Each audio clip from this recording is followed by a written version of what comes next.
It Works by R.H.J., the famous little red book that makes your dreams come true.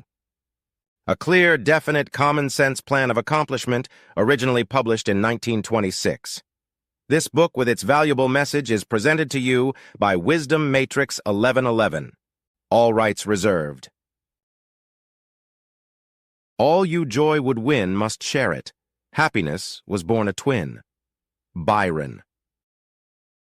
The author sent the manuscript of this book for criticism to a friend who returned it with the notation, "It works." This judgment born of experience was adopted as the title of the book. Publishers. A concise, definite, restful plan with rules, explanations, and suggestions for bettering your condition in life. If you know what you want, you can have it. The man who wrote this book is highly successful and widely known for his generosity and helpful spirit. He gives full credit for all that he has accomplished in mastering circumstances, accumulating wealth, and winning friends to the silent working out of the simple, powerful truth which he tells of in his work. He shows you here an easy, open road to a larger, happier life.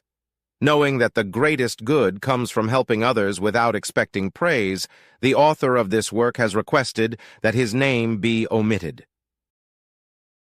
What is the real secret of obtaining desirable possessions? Are some people born under a lucky star or other charm which enables them to have all that which seems so desirable? And if not, what is the cause of the difference in conditions under which men live? Many years ago, feeling that there must be a logical answer to this question, I decided to find out, if possible, what it was. I found the answer to my own satisfaction and, for years, have given the information to others who have used it successfully. From a scientific, psychological, or theological viewpoint, some of the following statements may be interpreted as incorrect, but nevertheless, the plan has brought the results desired to those who have followed the simple instructions, and it is my sincere belief that I am now presenting it in a way which will bring happiness and possessions to many more. If wishes were horses, beggars would ride is the attitude taken by the average man and woman in regard to possessions. They are not aware of a power so near that it is overlooked, so simple an operation that it is difficult to conceive, and so sure in results that it is not made use of consciously or recognized as the cause of failure or success. "Gee, I wish that were mine," is the outburst of Jimmy, the office boy, as a new red roadster goes by. And Florence, the telephone operator, expresses the same thought regarding a ring in the jeweler's window, while poor old Jones, the bookkeeper during the Sunday stroll, replies to his wife, "Yes, dear. It would be nice to have a home like that, but it is out of the question. We will have to continue to rent." Landem, the salesman, protests that he does all the work, gets the short end of the money, and will someday quit his job and find a real one. And President Bondum, in his private sanctorum, voices a bitter tirade against the annual attack of hay fever. At home, it is much the same. Last evening, father declared that daughter Mabel was headed straight for disaster. And today, mother's allowance problem and other trying affairs fade into insignificance as she exclaims, "This is the last straw." Robert's schoolteacher wants to see me this afternoon. His reports are terrible. I know, but I'm late for bridge now. She'll have to wait until tomorrow. So goes the endless stream of expressions like these from millions of people in all classes who give no thought to what they really want and who are getting all they are entitled to or expect. If you're one of these millions of thoughtless talkers or wishers and would like a decided change from your present condition, you can have it. But first of all, you must know what you want, and this is no easy task. When you can train your objective mind, the mind you use every day, to decide definitely upon the things or conditions you desire, you will have taken your first big step in accomplishing or securing what you know you want. To get what you want is no more mysterious or uncertain than the radio waves all around you. Tune in correctly and you get a perfect result. But to do this, it is, of course, necessary to know something of your equipment and have a plan of operation. You have within you a mighty power, anxious and willing to serve you, a power capable of giving you that which you earnestly desire. This power is described by Thompson J. Hudson, Ph.D., LL.D., author of The Law of Psychic Phenomena, as your subjective mind. Other learned writers use different names and terms, but all agree that it is omnipotent. Therefore, I call this power Emmanuel, God in us. Regardless of the name of the great power or the conscious admission of a God, The power is capable and willing to carry to a complete and perfect conclusion very earnest desire of your objective mind. But you must be really in earnest about what you want. Occasional wishing or half-hearted wanting does not form a perfect connection or communication with your omnipotent power. You must be in earnest, sincerely and truthfully desiring certain conditions or things, mental, physical, or spiritual. Your objective mind and will are so vacillating that you usually only wish for things and the wonderful. Capable power within you does not function. Most wishes are simply vocal expressions. Jimmy, the office boy, gave no thought of possessing the red roadster. Landham, the salesman, was not thinking of any other job or even thinking at all. President Bondum knew he had hay fever and was expecting it. Father's business was quite likely successful, and Mother no doubt brought home first prize from the bridge party that day. But they had no fixed idea of what they really wanted their children to accomplish and were actually helping to bring about the unhappy conditions which existed. If you are in earnest about changing your present condition, here is a concise, definite, resultful plan with rules, explanations, and suggestions. The plan. Write down on paper in order of their importance the things and conditions you really want. Do not be afraid of wanting too much. Go the limit in writing down your wants. Change the list daily, adding to or taking from it until you have it about right. Do not be discouraged on account of changes, as this is natural. There will always be changes and additions with accomplishments and increasing desires. 3 positive rules of accomplishment. 1. Read the list of what you want 3 times each day, morning, noon, and night. 2. Think of what you want as often as possible. 3. Do not talk to anyone about your plan except to the great power within you, which will unfold to your objective mind the method of accomplishment. It is obvious that you cannot acquire faith at the start. Some of your desires, from all practical reasoning, may seem positively unattainable, but, nevertheless, write them down in your list in the proper place of importance to you.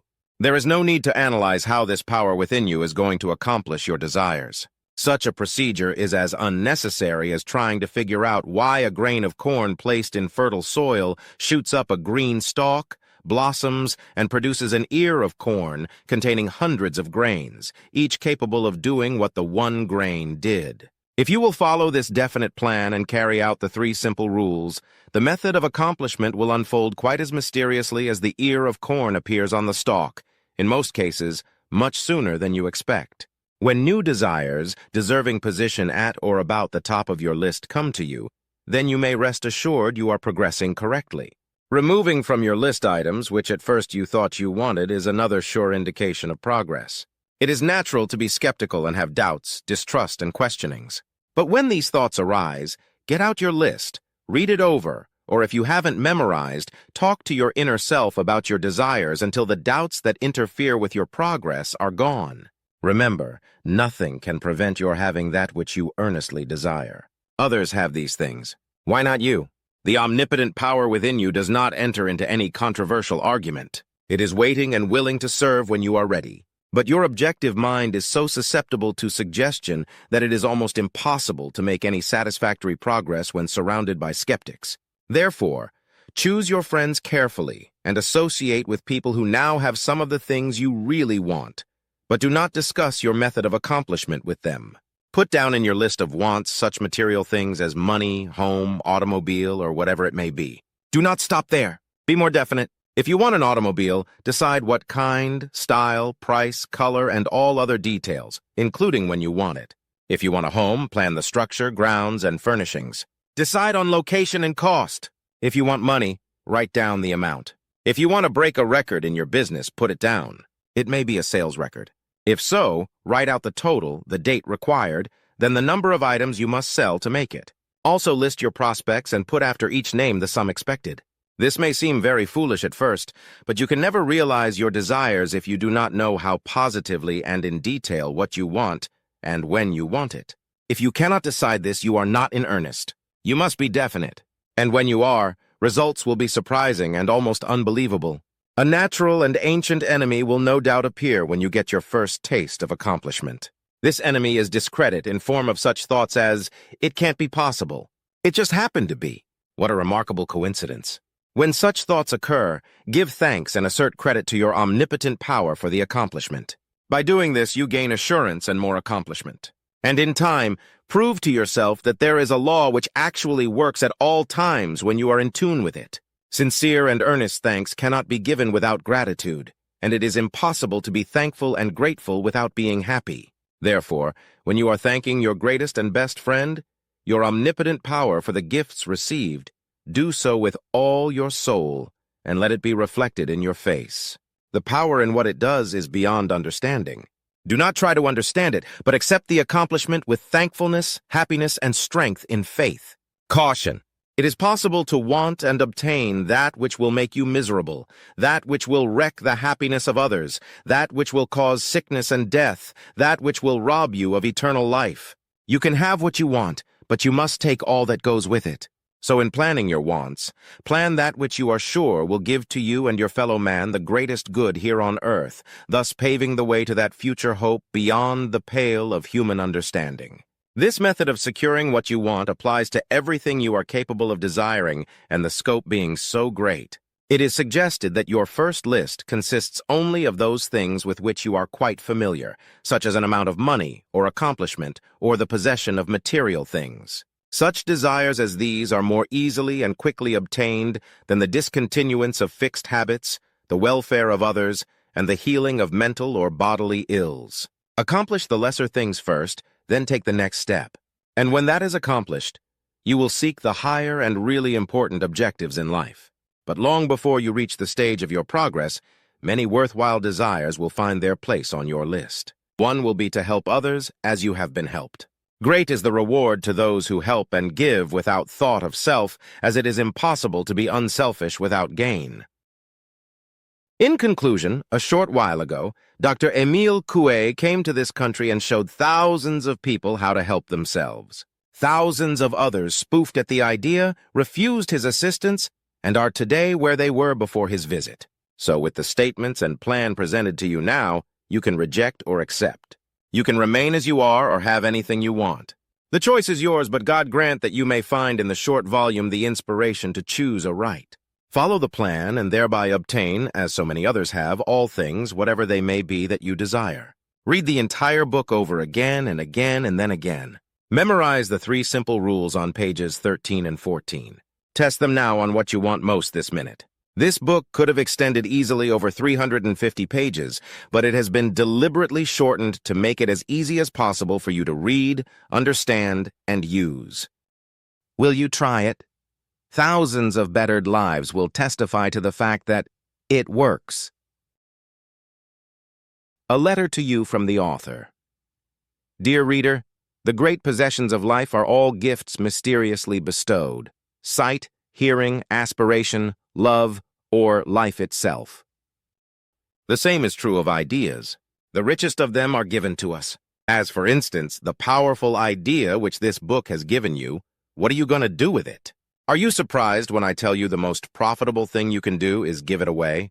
You can do this in an easy and practical way by having this book sent to those you know who need it. In this way, you can help in the distribution of this worthwhile effort to make the lives of others better and happier.